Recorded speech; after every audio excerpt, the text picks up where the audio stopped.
dukurikije ibyo tuzi ko kera byahanuwe n'abahanuzi yuko hazaba ibihe birushya, indwara z'ibyorezo zikomeye, imwe muri zo rwose nk'iyi yatugezemo n'iyi korona. None ibyo twumvaga n'ibyo twasomaga dore byinshi byarasohoye, kandi ntintangirira kuko icyago kizasimburwa n'ikindi. Kimwe muri byo dore ni korona yibasiye isi yose. Barahirwa ufite Yesu mu mutima we, uwo niwe uzatsinda. None ibyo twumvaga n'ibyo twasomaga dore byinshi byarasohoye, kandi ntintangirira kuko icyago kizasimburwa n'ikindi. Kimwe muri byo dore ni korona yibasiye isi yose. Barahirwa ufite Yesu mu mutima we, uwo niwe uzatsinda.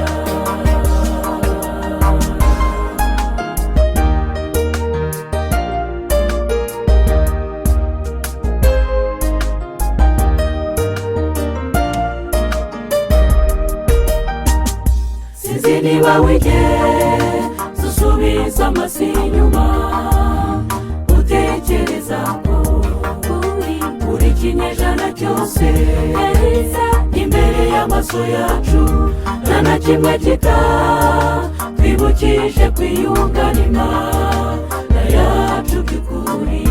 None ibyo twumvaga n'ibyo twasomaga dore byinshi byarasohoye, kandi ntintangirira kuko icyago kizasimburwa n'ikindi. Kimwe muri byo dore ni korona yibasiye isi yose. Barahirwa ufite Yesu mu mutima we, uwo niwe uzatsinda. None ibyo twumvaga n'ibyo twasomaga dore byinshi byarasohoye, kandi ntintangirira kuko icyago kizasimburwa n'ikindi. Kimwe muri byo dore ni korona yibasiye isi yose. Barahirwa ufite Yesu mu mutima we, uwo niwe uzatsinda.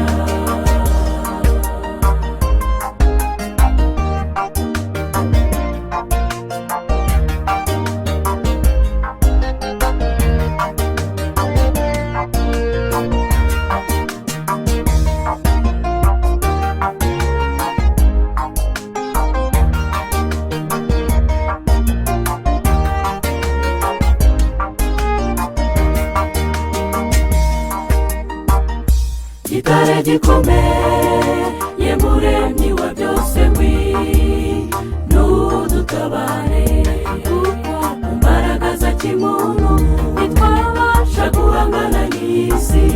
Dusabye imbaraga ziturutse kuri wowe ushoboye byose.